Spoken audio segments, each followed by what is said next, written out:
I hope, though, that you can still follow along maybe with your story, take some notes. I would advise that. I think it would help you in your homework, okay? Okay, so we begin with our main character, Miss Mallard. The story is about, all right, oh, actually, before we go, Kate Chopin. Okay, so she is a writer of women's issues. Okay, she wrote a lot about upper class women.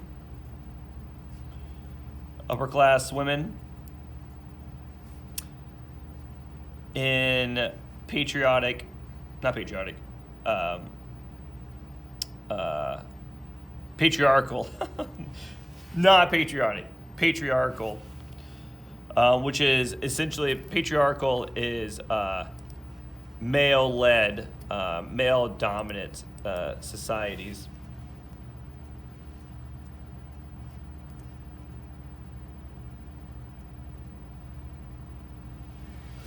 And so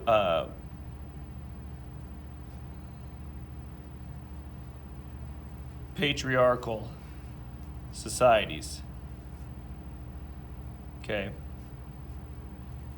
And patriarchal is man controlled. Okay. Man controls society. Okay. So we have Miss Mallard, and she hears about her husband's death. Okay. Supposedly he's on a train that crashed. All right.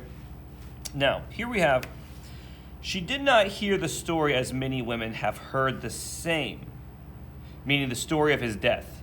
The story of his death, as many women have heard the same, meaning many women hear it with a paralyzed inability to accept its significance.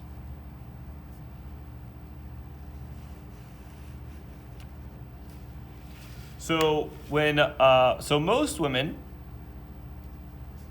upon hearing that their husbands have died, all right, most women have a emotional response, meaning, sadness, all right? But Miss Mallard, instead, she wept at once with sudden wild abandonment.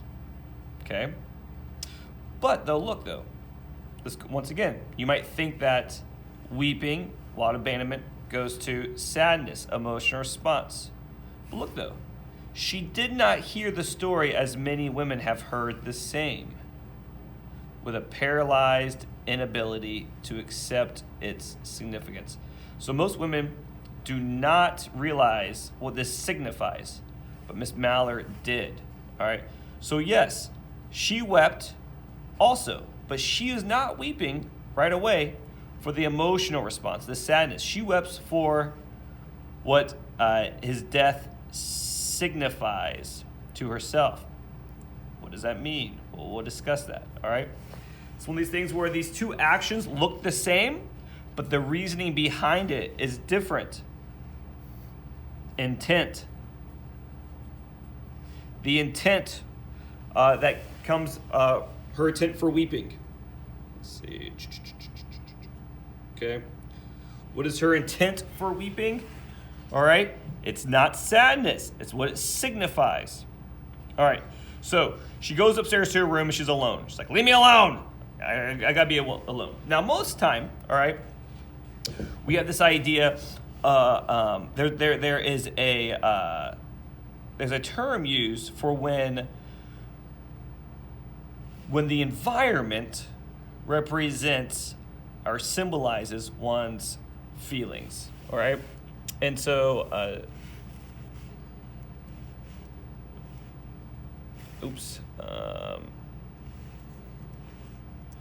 and so this term is called mononymy.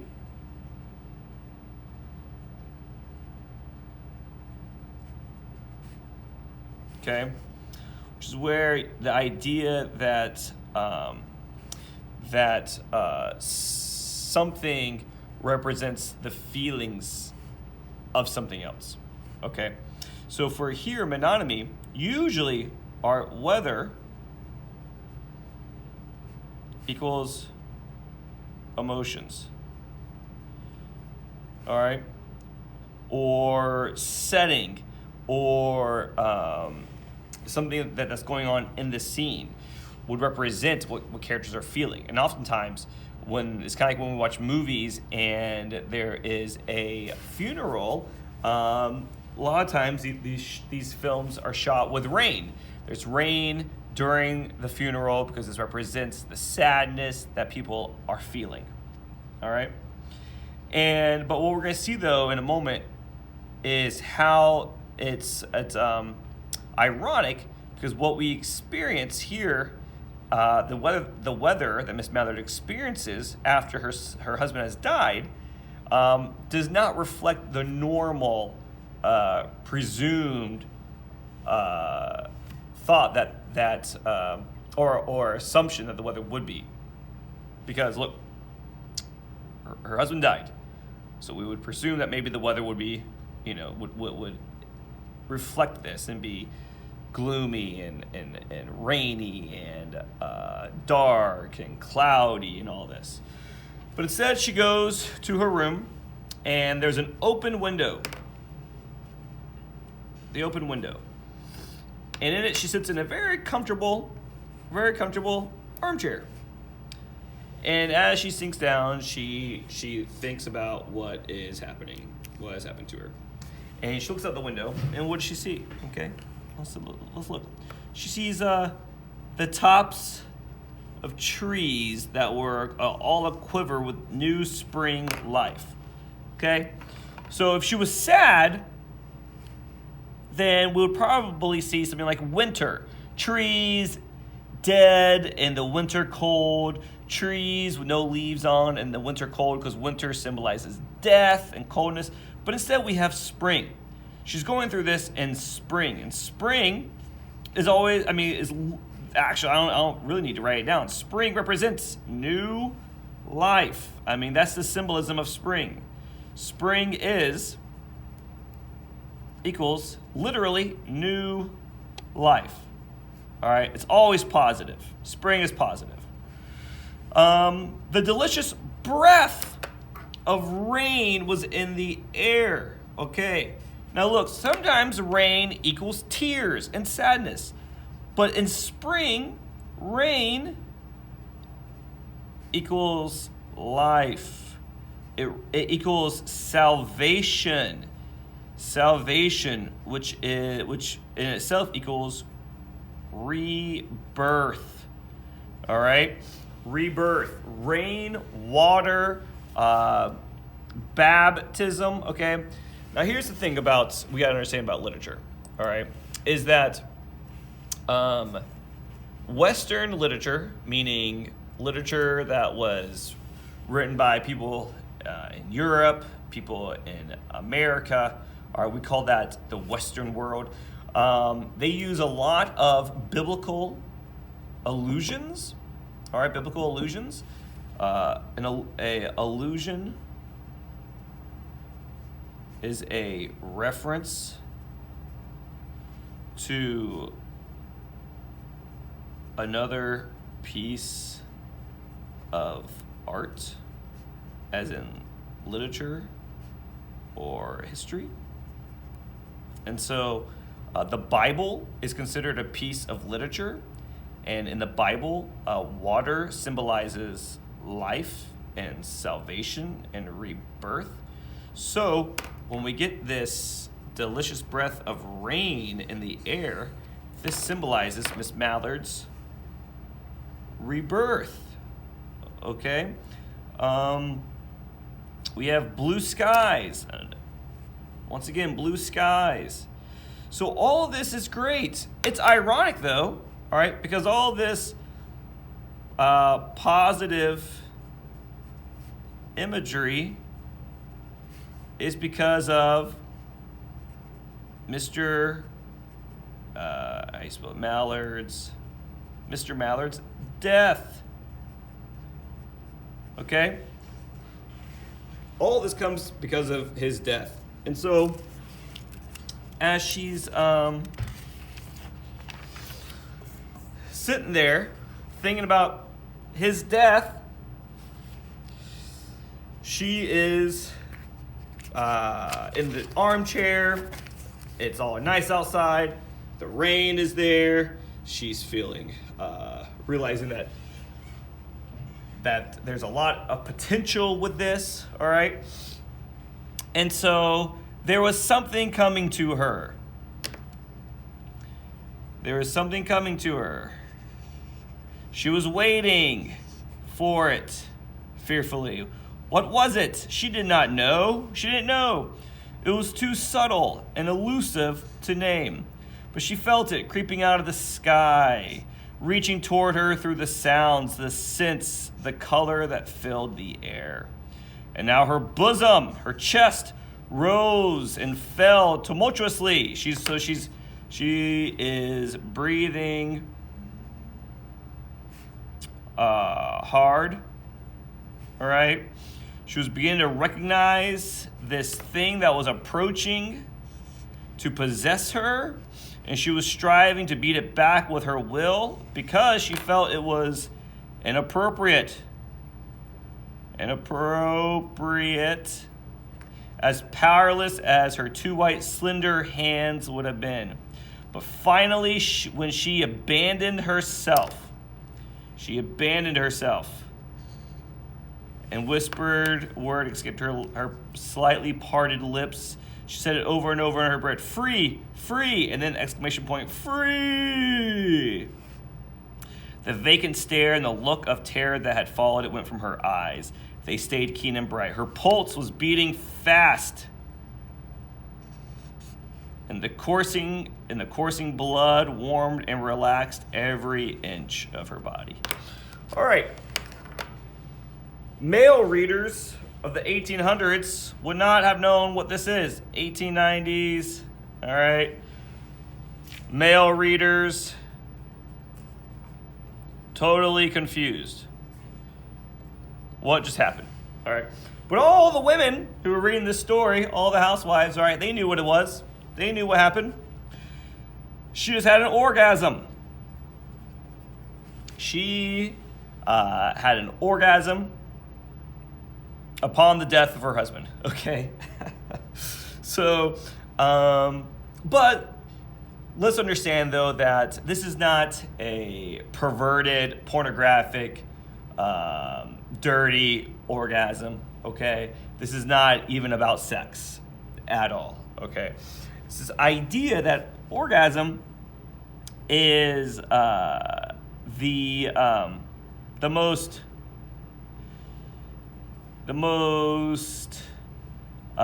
heightened, the most extreme positive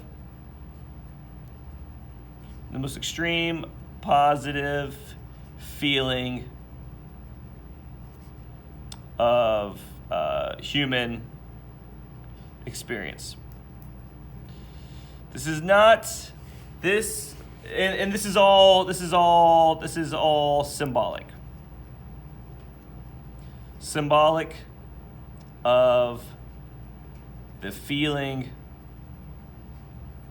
of freedom. Freedom itself is orgasmic, I guess you could say. All right. This is not about sex. This is not, like I said, it's not pornographic. It's not being dirty. It's this idea, though, that what she realizes in this, now that her husband is dead, her husband who was a patriarchal man, a man that she had to live and serve under and abide by and comply to. He's dead. He's dead. He's gone. All right. And she says later on, he's not an evil man. He wasn't a bad man. Okay. But what she realized though is that ultimately now she's free, body and soul. She is free.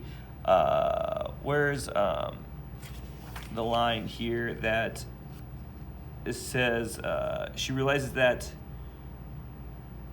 she would not have to live for anyone except for herself. It's the strongest impulse of her being, okay?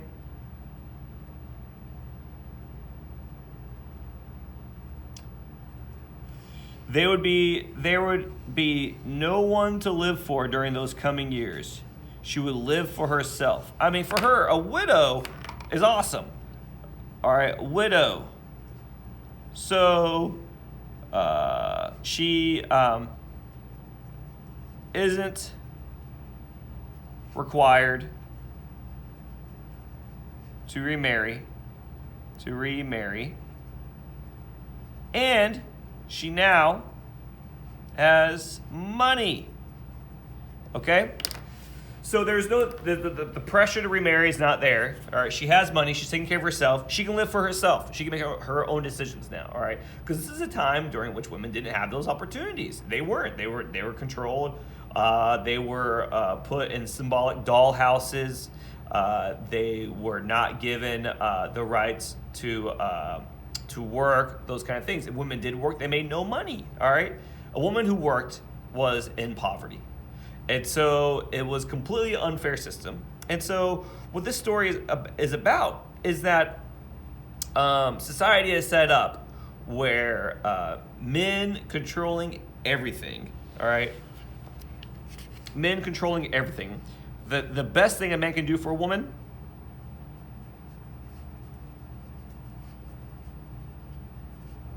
the best thing a man could do for his wife equals just die, okay? Just die. You know, this is funny up here. Is it this?